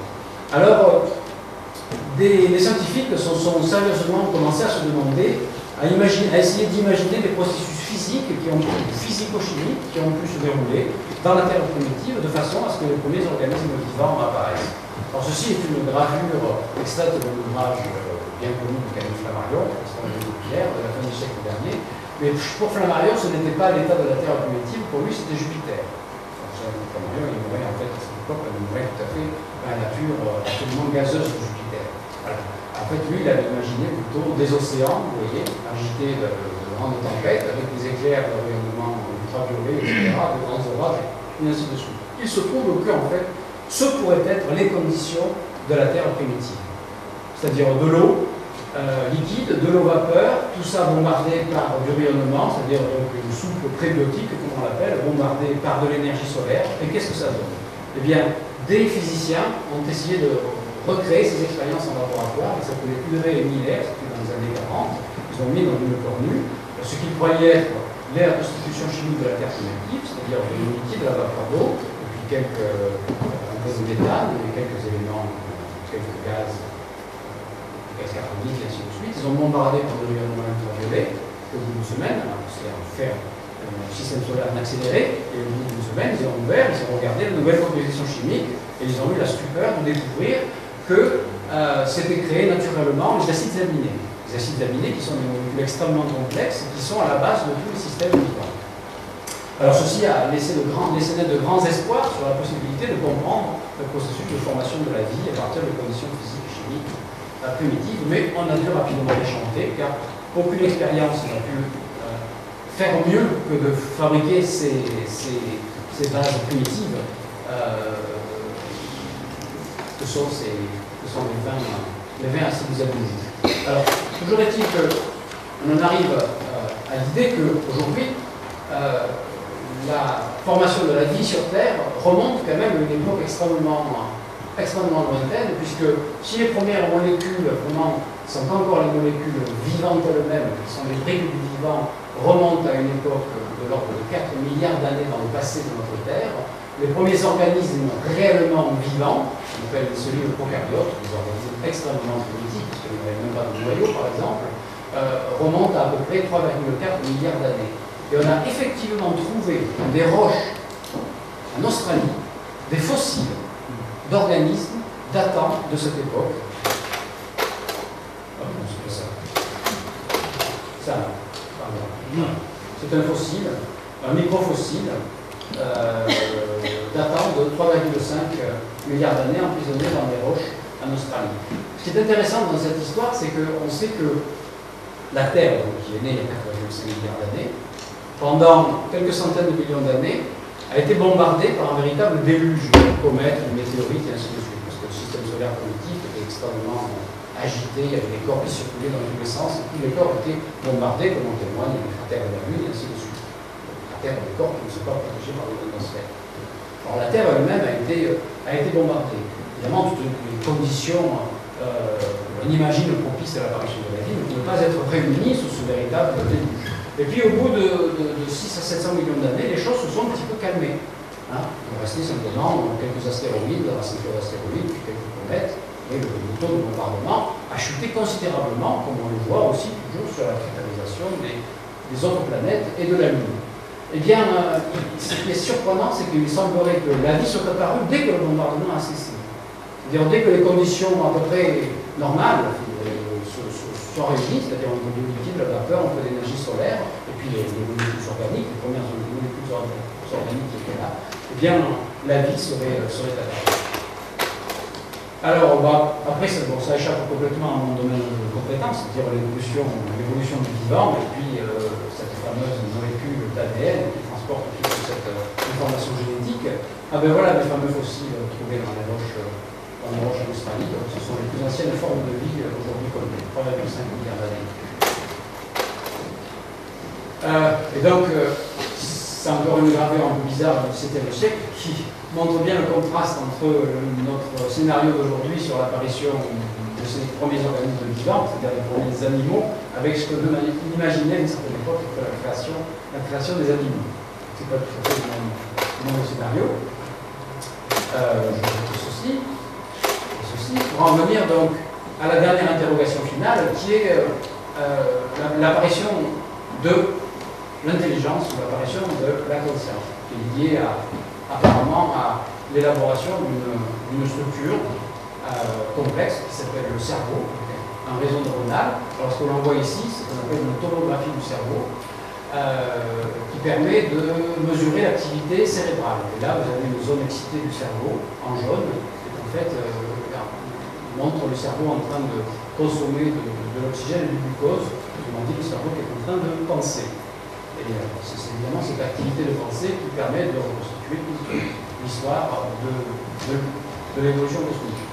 Alors, ceci est un cas très particulier de l'évolution cosmique, puisque jusqu'aux dernières nouvelles, la conscience n'est apparue que sur Terre. Vous vous doutez bien que derrière beaucoup de grandes questions, des questions métaphysiques, qui débordent largement le cadre des connaissances actuelles de la science, est-ce que ce processus, c'est-à-dire ce processus qui est inscrit dans les conditions de l'univers, c'est-à-dire est-ce que si dès que les ingrédients sont réunis sur telle ou telle planète, etc., est-ce que la vie réellement apparaît? Donc est-ce qu'il y a beaucoup de vie dans l'univers? Ou est-ce qu'au contraire, comme le pensent certains biologistes, c'est une succession de hasards tellement extraordinaire que c'est certainement que sur Terre que la vie soit apparue?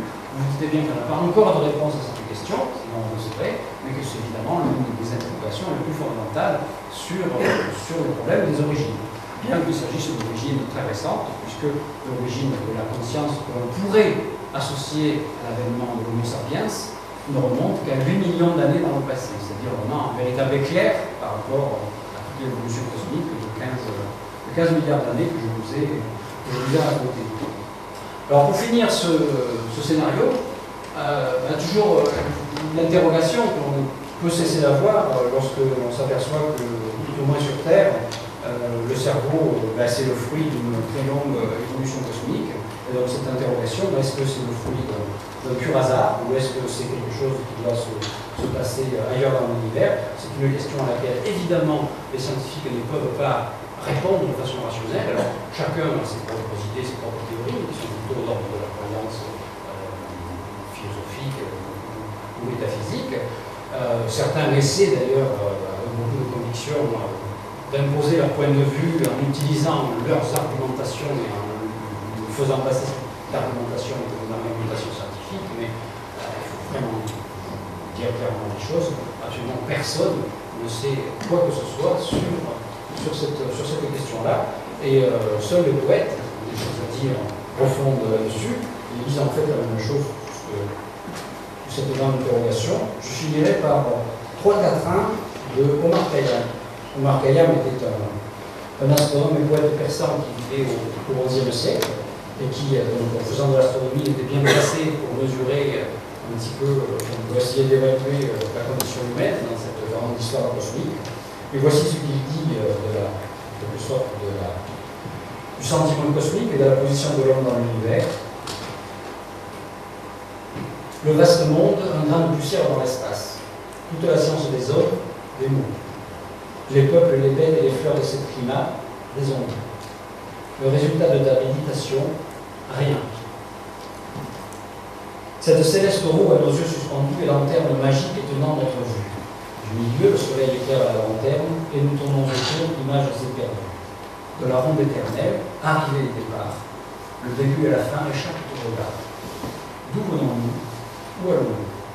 Jamais personne n'a dit la vérité là-dessus, nulle part.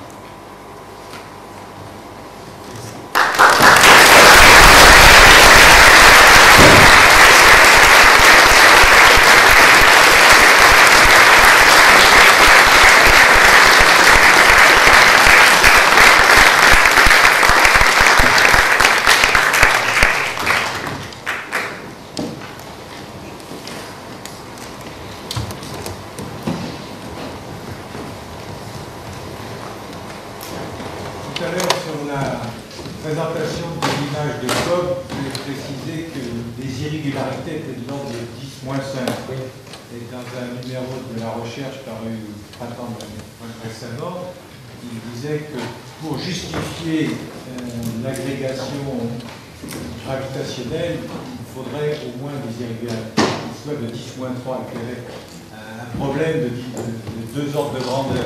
Sauf si l'on rajoute des composantes de matière non visible, c'est tout le problème de ce qu'on appelle la matière sombre.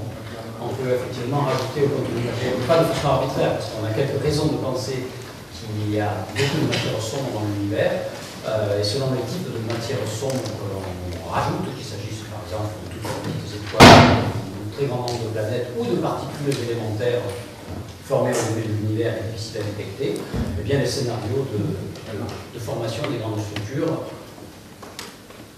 peuvent marcher. Cela dit, ça reste quand même l'une des grandes énigmes, l'un des grands problèmes. Jusqu'à présent, il n'y a pas de scénario totalement consistant qui explique réellement le passage des fluctuations aussi infimes que celles du rayonnement de fond à ces structures astronomiques énormes qui sont les premières galaxies, les premiers amas de galaxies.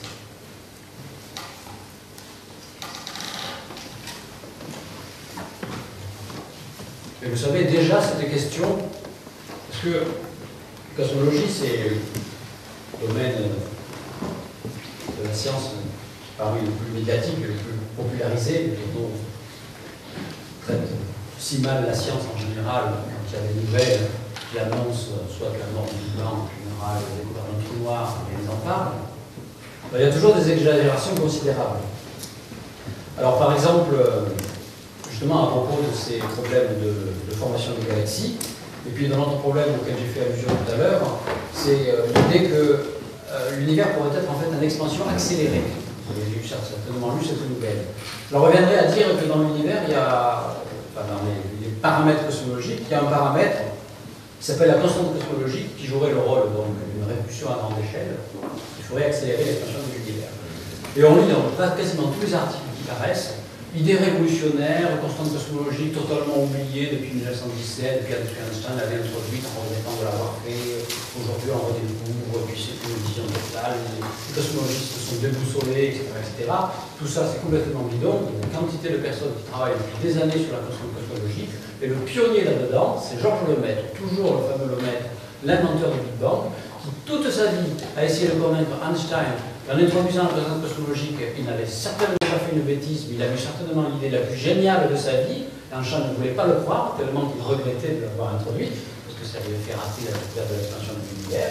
Et Georges Lemaître avait considéré que cette constante cosmologique était importante pour former les galaxies et pour rallonger l'âge de l'univers, déjà dans les années 1930.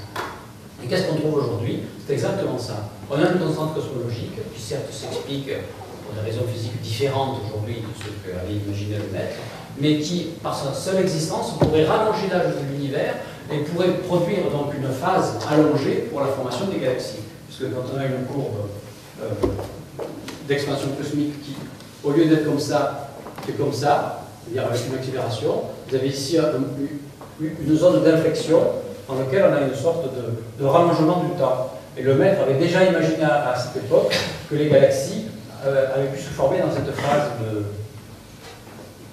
précéder l'accélération de l'univers. Vous voyez que beaucoup d'idées présentées comme révolutionnaires aujourd'hui sont des idées qui ont été travaillées par de nombreux physiciens rapidement passés aux oubliettes de l'histoire. Lors de votre exposé, vous avez évoqué la formation des étoiles par effondrement du gaz. Oui. Quand cela se produit, le gaz s'échauffe. Donc on doit voir sa température augmenter peu à peu jusqu'à l'allumage de la fusion. Dans la phase pré-fusion, quelle est la température atteinte? Est-ce qu'on a une phase d'étoile rouge, enfin ou un gaz rouge, qu'on devrait pouvoir observer? Est-ce qu'on observe ce phénomène-là? Oui, alors il existe une température critique à partir de laquelle la fusion se déclenche. Cette température critique est de l'ordre de 12 millions de degrés. Alors avant, effectivement, les proto-étoiles sont chaudes et émettent l'essentiel de leur énergie par contraction gravitationnelle. Les étoiles, effectivement, donc, se contractent peu à peu, et cette contraction produit un échauffement de l'étoile. Et cet échauffement produit beaucoup d'énergie. Et ces étoiles sont visibles, notamment sont visibles à l'infrarouge. Elles sont plutôt rouges. Elles doivent ressembler à des jantes rouges. Non, à des naines. À des naines plutôt. Oui, parce que les jantes rouges, c'est au contraire un stade ultérieur de l'évolution. Le gaz peut avoir une très grande dimension, disons la bulle de gaz, entre guillemets. La bulle de gaz initiale, oui, mais les proto-étoiles, une fois formées, n'ont pas de dimension gigantesque.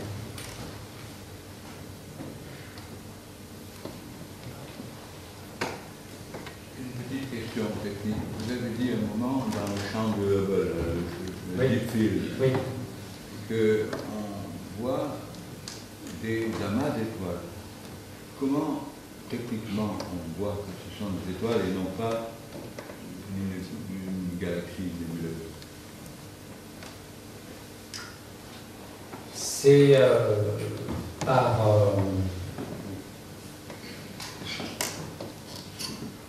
essentiellement des analyses de couleurs. Disons que, en fait, un amas d'étoiles n'a pas les mêmes couleurs qu'une galaxie. C'est par ce type de raisonnement qu'on soupçonne que certaines structures que l'on voit ne sont pas des galaxies, mais plutôt des amas d'étoiles. Encore une fois, cette interprétation ne fait pas encore l'unanimité, ça demande encore à faire l'objet de nouvelles analyses.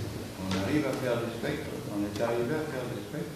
Alors, plus récemment, sur un autre champ que celui-là, on est parvenu à faire des spectres permettant donc de mesurer notamment l'éloignement de ces objets-là. Et parmi ces spectres-là, l'une des dernières analyses qui est parue il y a quelques semaines, une nouvelle assez étonnante, il semblerait qu'on ait découvert, grâce au spectre, donc, des décalages vers le rouge beaucoup plus grands que tout ce qu'on avait soupçonné jusqu'à présent.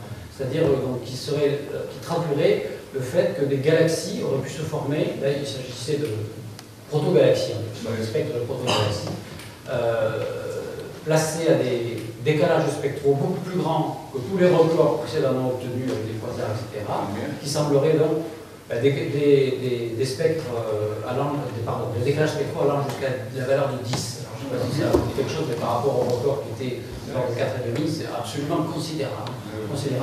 Bon, enfin, replacer en échelle de temps, ça voudrait dire que en fait, les premières galaxies se seraient formées peut-être 1 milliard d'années plus tôt encore que ce que l'on croyait. Ce qui va augmenter la difficulté à expliquer le passage de ces fameuses fluctuations primordiales si infimes à ces premières galaxies. Donc l'énigme de la formation des galaxies est loin d'être résolue, mais il semblerait même que ça puisse se compliquer à l'heure actuelle. Ce qui est beaucoup plus excitant pour le scientifique, d'apprendre de quelque chose de compliqué, c'est quelque chose de dedans. Dans la carte de Kobe, on voit des taches rouges, c'est amusant, c'est un peu plus chaud d'un temps millième. Oui, il doit y avoir plus froid. Oui, absolument. Oui, il y a un pur codage de couleurs, donc on code la température par les couleurs, on va dire que les zones les plus rouges, c'est une graduation de couleurs. Le point le plus bleu, ça va être le point le plus froid, le point le plus rouge, c'est le point le plus chaud. Mais l'écart entre les deux n'est que du 100 millième de degré.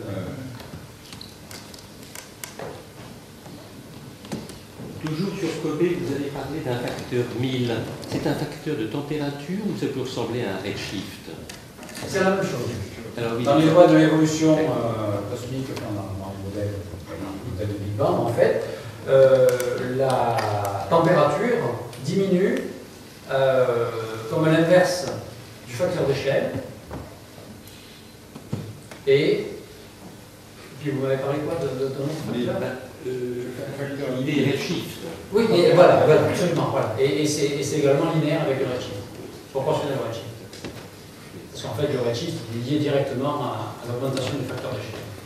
Donc la température est inversement proportionnelle au facteur d'échelle, elle est aussi inversement proportionnelle au redshift. Et effectivement, le redshift de la zone qui a émis ce fameux fond diffus cosmologique, ben, il est de l'ordre de 1000. C'était 3000 degrés à peu près. Oui. S'il vous plaît, il y a une question que vous vulgarisez dans un numéro Scientific American. Est-ce que l'espace est fini? Ah oui, est-ce que c'est une autre histoire, mais est-ce que vous pouvez parler de l'évolution de la topologie de l'univers? Parce que on dit que l'univers est courbé et qu'il irait, c'est une évolution que l'on signale, qu'il irait vers un univers plat. Et vous n'avez pas soulevé ce genre d'évolution ou ce genre de questionnement. Vous voulez dire dans l'exposé d'aujourd'hui? Oui. Oui, parce qu'effectivement, les travaux que je suis actuellement en train de développer avec mes collaborateurs portent non pas sur ce que je vous ai, grand pas dans la main, que je vous ai raconté aujourd'hui, mais effectivement sur les problèmes de topologie de l'univers. Mais aujourd'hui, je vous ai choisi de ne pas en parler, car en fait, c'est l'un de mes collaborateurs, Marc Chézeret, qui va vous en parler dans un mois. Je vous ai un exposé sur la forme de l'espace. Donc, il parlera de la topologie de l'univers. Ça veut dire en deux mots, on peut quand même vous dire qu'effectivement, il y a des grandes interrogations cosmologiques. Il y a non seulement l'évolution dans le temps de l'espace, Il y a aussi également l'interrogation sur la forme de l'espace lui-même. Est-il d'abord courbé, positivement, négativement, ou de façon nulle? Est-il de type euclidien, hyperbolique ou sphérique? C'est une question. Mais la question encore plus intéressante, c'est est-il fini ou infini? Et ça, il a fallu attendre des développements récents de branche mathématique qui s'appelle la topologie pour commencer à comprendre qu'il y a des formes d'espace, j'ai appelé le terme un peu imagé, d'espace chiffonné, des formes d'espace extrêmement subtiles qui peuvent parfaitement permettre d'imaginer un espace euclidien, voire un espace hyperbolique. À première vue, on a tendance à croire infini. Ces espaces, au contraire, totalement repliés sur eux-mêmes et parfaitement fermés, finis. Ces espaces-là, on peut parfaitement les utiliser pour décrire la structure de l'univers à grande échelle. Ce sera donc le sujet de la prochaine conférence.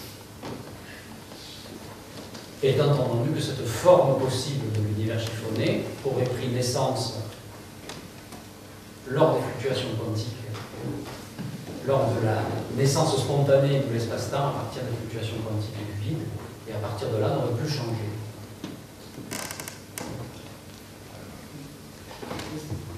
Vous avez évoqué la masse sombre, on parle également de masse manquante, si je comprends bien, manquante à l'intérieur même des galaxies pour expliquer leur dynamique. Est-ce que vous pourriez clarifier ces notions de masse manquante, masse sombre à l'intérieur des galaxies, peut-être des neutrinos qui sont peu partout? Oui. Bon, alors, très brièvement, parce que c'est une longue histoire qui ferait une conférence à part entière, on s'est aperçu qu'il y a dans l'univers et à différentes échelles de la matière invisible, de la matière sombre. Initialement, on l'a appelée matière manquante, masse manquante, parce que quand on a commencé par exemple à analyser la vitesse de rotation d'étoiles dans des galaxies spirales. On prend des galaxies spirales et on trace ce qu'on appelle une courbe de rotation, c'est-à-dire on mesure les vitesses de rotation d'étoiles en fonction de la distance au centre. C'est donc une courbe de rotation, donc la vitesse de rotation en fonction de la distance. Et on s'apercevait que les courbes observées ne correspondaient pas du tout à un modèle ordinaire de galaxie qui se serait réduite à la simple matière visible. Dans une galaxie, on voit, dans un télescope, une étoile, du gaz, etc. Voilà. Mais si on ne tient compte de ce que l'on voit, ça semble ne pas expliquer les courbes de rotation des galaxies. Il y avait donc quelque part une masse qui manquait pour expliquer que les courbes de rotation à grande distance étaient encore assez élevées au lieu de diminuer rapidement avec la distance. Alors après, donc, cette masse manquante s'est transformée en problème de matière sombre, c'est-à-dire pour remplir ce manque, on a imaginé des formes de matière qui pouvaient faire office, c'est-à-dire qu'on appelait de matière sombre, puisque c'était forcément de la matière que l'on ne voyait pas. Alors c'est devenu aujourd'hui un des grands enjeux de la cosmologie, c'est d'abord estimer l'identité de matière sombre, premièrement, et deuxièmement, essayer de deviner la nature de cette matière sombre. Alors quant à la première question, estimer les quantités de matière sombre, différentes observations, qu'il s'agisse de courbes de rotation des galaxies, mais également de l'analyse dynamique d'amas de galaxies, où on mesure cette fois-ci des vitesses de galaxies, des vitesses moyennes de galaxies dans un amas. On s'aperçoit que les galaxies bougent plus vite qu'elles bougeraient si l'amas se réduisait aux seules galaxies visibles. Et également en utilisant ce qu'on appelle les lentilles gravitationnelles, eh bien, on a acquis à peu près la certitude qu'il y a au moins 10 fois plus de matière sombre dans l'univers que de matière visible. Et le deuxième point, quelle est la nature de cette matière sombre? Eh bien, il y a différents scénarios, pas du tout exclusifs les uns des autres d'ailleurs. Une hypothèse, c'est qu'il y a beaucoup toutes petites étoiles, qui n'ont pas vraiment trop petites pour allumer des réactions nucléaires, mais une sorte de grosses planètes, si vous voulez, ou des étoiles ratées, comme parfois on les appelle de façon un peu malheureuse, qui peupleraient les halos de galaxies. C'est une possibilité. Une autre possibilité, c'est la distance de particules élémentaires qui auraient de la masse, et notamment les neutrinos, ces fameux neutrinos dont on sait qu'ils sont extrêmement abondants dans l'univers. Les neutrinos, il y en a autant que des photons. Dans chaque centimètre cube d'espace, il y a 300 photons et 400 neutrinos en moyenne. Si les neutrinos ont une masse, ça change toute la dynamique de l'univers. Et donc, les neutrinos peuvent être un candidat à cette fameuse matière sombre.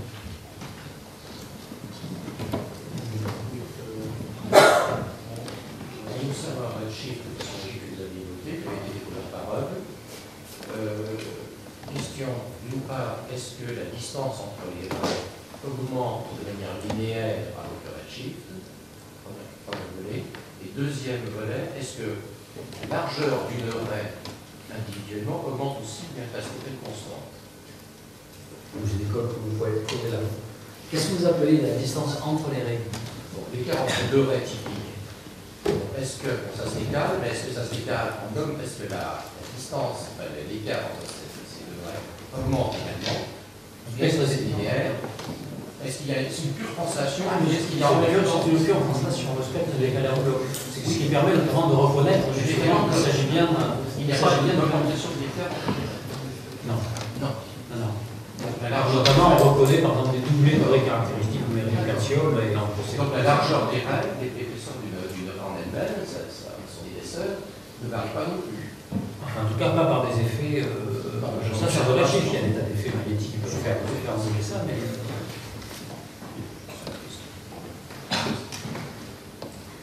Petite question technique. Je crois savoir qu'on a découvert l'hélium dans le Soleil avant de le découvrir sur Terre. Tout à fait. Néanmoins, sur Terre, il y a encore de l'hélium dans l'air, 15 ppm, et de l'hélium dans certains gaz naturels. Oui. D'où viennent-ils? Alors, en fait, la question c'est est-ce qu'il s'agit encore de l'hélium primordial qui ne s'est pas encore complètement évaporé? Voilà. Dans l'air et dans le gaz naturel. J'en sais strictement rien. Je pense que oui, parce que l'hélium étant un gaz inerte qui n'est pas produit par les combinaisons chimiques, donc s'il y a de l'hélium sur Terre, il ne peut que dater de la formation au moins du système solaire. Et dans le Soleil, il y en a de l'hélium. Il y en a à peu près un quart en masse. C'est la radioactivité alpha qui produit l'hélium. Comment? La radioactivité alpha qui produit l'hélium.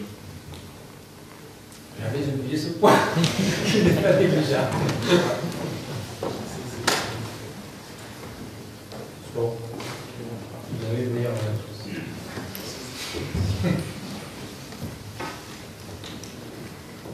Oui. Lorsqu'on voit les images données par Kobe, on voit toujours de superbes ellipses avec des bords très nets. Oui. Mais c'est ce que ça représente. Et parce qu'on fait une carte, on essaie de représenter à deux dimensions quelque chose qui a la forme d'une sphère. Quand on fait une carte de la Terre, on fait une map monde. Alors, souvent on met dans un carré, mais vous avez vu certainement des cartes de la Terre qui sont aussi incorporées dans des ellipses. Donc on fait simplement une petite opération de projection de coordonnées qui permet de placer les coordonnées de la surface d'une sphère dans un plan. Pour le ciel, c'est la même chose, sauf que c'est concave. On regarde la sphère de l'intérieur et non pas de l'extérieur. Et donc c'est la même chose. On fait une projection de toutes les directions du ciel, une transformation mathématique qui ramène tous ces points-là à l'intérieur d'une ellipse. C'est une projection particulière. Une projection de la mer étoffe, un peu importe. Et donc on a une map au monde céleste. Vous avez mis tout le champ, en fait. Non, ça contient la... Non. Les bords de l'ellipse, c'est le bord de la représentation, mais bien tout le ciel est là. C'est la totalité de la voûte sphérique est ramenée à l'intérieur de cette ellipse. Hein? De même que le monde terrestre, qui est enfermé dans les limites de la carte contient toute la surface de la Terre. D'accord?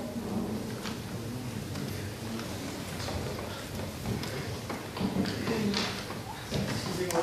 Quand on superpose les images de Kobe et les images de l'univers connu, la carte du ciel, est-ce qu'on repérer quel germe de Kobe, enfin, quel supernova de galaxie correspond à tel germe. Non.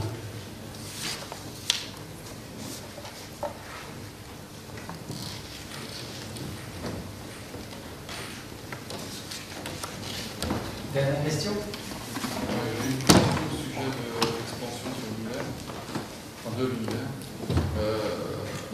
Donc l'expansion éloigne les objets les uns des autres d'autant plus qu'ils sont éloignés, d'autant plus vite. Et on considère que ça serait un mouvement qui n'en serait pas fait un. J'ai pas bien compris. Oui, au début j'ai expliqué que on interprète cela comme une dilatation en fait de l'espace lui-même. Il se trouve, alors cette dilatation de l'espace lui-même, ce que vous allez me dire, c'est juste un jeu de mots, on change un mot à une autre expression.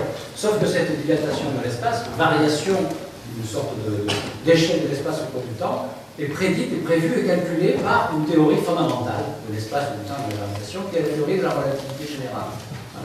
Alors, donc, dans le cadre de cette théorie, on trouve que si effectivement l'espace se dilate, cette dilatation est d'autant plus grande que les points que l'on considère sont éloignés. Donc à petite échelle, la dilatation de l'espace est faible, et même à petite échelle, la dilatation de l'espace est totalement noyée par des mouvements gravitationnels locaux. Par exemple, les galaxies les plus proches de nous, elles ne s'éloignent pas, elles se rapprochent. Par exemple, la galaxie d'Andromède et les galaxies appartenant au groupe local des galaxies n'ont pas des mouvements d'éloignement systématique, parce qu'à cette échelle-là, les distances ne sont pas assez grandes pour que cet effet, cette dilatation du tissu soit sensible, et cet effet est dominé par la gravitation locale qui a tendance au contraire à regrouper les corps. Et ce n'est qu'à partir d'une certaine distance assez considérable, 50 millions d'années-lumière, quelque chose comme ça, que vraiment cette dilatation générale de l'espace prend le pas sur tout autre effet local. Et à partir de là, plus on va loin, plus effectivement cette dilatation est importante. Et c'est la raison pour laquelle on mesure en fait cette vitesse de dilatation dans une unité qui s'appelle le kilomètre par seconde, qui est bien une vitesse, mais par unité de distance, qu'on appelle le mégaparsec, parce que c'est une grande distance qui est de l'ordre de 3 millions d'années-lumière.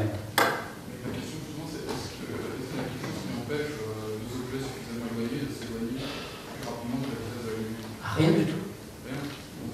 Rien du tout. Mais en fait, et alors il dit, ça définit précisément en cosmologie ce qu'on appelle un horizon. C'est-à-dire l'horizon, en cosmologie, c'est précisément une frontière purement géométrique, hein, qui dépend de l'observateur, de même que l'horizon du navigateur, si vous voulez, qui est la frontière de l'espace à partir de laquelle les vitesses apparentes de fuite des galaxies sont plus grandes que la vitesse de la lumière. Donc il est certain qu'on ne peut pas voir le rayonnement des objets situés au-delà. Donc c'est un véritable horizon. Mais cet horizon grandit avec l'évolution de l'univers, bien entendu. Cet horizon s'élargit.